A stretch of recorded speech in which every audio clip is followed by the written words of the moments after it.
Everyone, I am actually going to record just a short part of this video for EDL 762. I have taught a class on multicultural education in the past, so I actually have a pretty thorough lecture already recorded that I'm going to attach to the end of this lecture, which actually will go into even more depth than the article that I asked you to read for today's first online class, but will be things we're covering throughout the semester. So, one of the first social justice leadership theories that we're going to look at falls within the discipline of multicultural education. And our authors here, we have Christine Slater and Dolores Delgado Bernal. Slater is known for her work that she's done on whiteness and working with predominantly white teachers.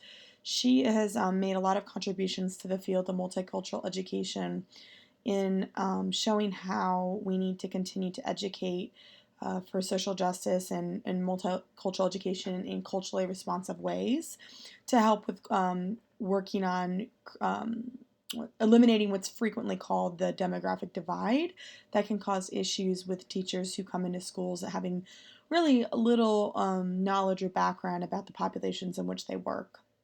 So she is with in California, the California State University, and she comes from a special education teaching background. She also does a lot of international work, so she's done a lot of work with teachers in New Zealand and with minority populations there. Dolores Delgado Bernal, we're also going to read her later in the semester with some of her Chicana feminist work and looking at some of the ways she thinks about epistemology. But she's a professor at the University of Utah, and she does work in Chicana studies, Chicana feminism, and she does work with this critical race gendered epistemology. So like I said, later we'll learn more about her and her work. But for the purposes of this class, we're just looking about how these authors organized these different theories under this guise of multicultural education. So I talk about this a little bit in the next lecture that you'll watch, so I won't go through this in detail, but just thinking about one of the things that's important when we're thinking about multicultural education is realizing the roots that it has here with Du Bois and thinking about Carter G. Woodson and these different people who have contributed to um, our early understandings of African American history a lot, but there's also many other narratives that are a part of multicultural education stemming from other movements. So, one of the things that is important to think about as you answer this week's discussion question is what Slater and Delgado are asking. And they say it's likely that critical theories, as they interact with practice, will be altered or diluted to meet the everyday practical needs of educators. It seems that although multicultural education, critical pedagogy, critical race theory, and anti-racist education emerged as oppositional discourses, there remains a strong possibility for their transmutation in practice. So something to think about here is how these are different theories that people use, and that's the point of this class, of course, to learn about social theories. But in the way that they're talking about it, it's just showing how these different theories really can be traced into this larger discipline of multicultural education.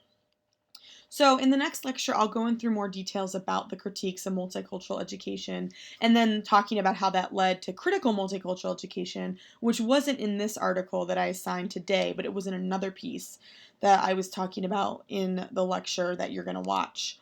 And I'll give a more thorough extension of critical theory and pedagogy, anti-racist education as well. And then I'll talk about critical race theory. You can watch as much of that or as little of that as you want, but we actually have a whole other class dedicated to this theory in the middle of the semester when we combine with Soltz's class and talk about a combination of policy issues. It fits really nicely when you think about the legal form of this theory. So you can come back to this later, but you're just now getting a brief introduction to this as well. And these theories all together align with what was talked about in chapter 3 on page 42 when there were different theories mapped out, anti-bias education, which would fit under anti-racist theory, critical pedagogy, which is for itself, multicultural education, which is what Slater and Delgado are arguing this is all a part of, and then whiteness studies, which is actually a subset of critical race theory. And again, we'll get to that later in the semester as we talk about whiteness and leadership.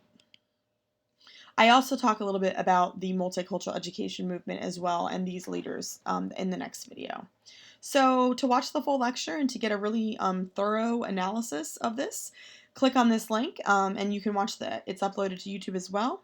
And there's some extra information in there, but nothing I think that would hurt the understanding of these as frameworks. And I hope you enjoy. And if you have any questions, as always, certainly email me and let me know.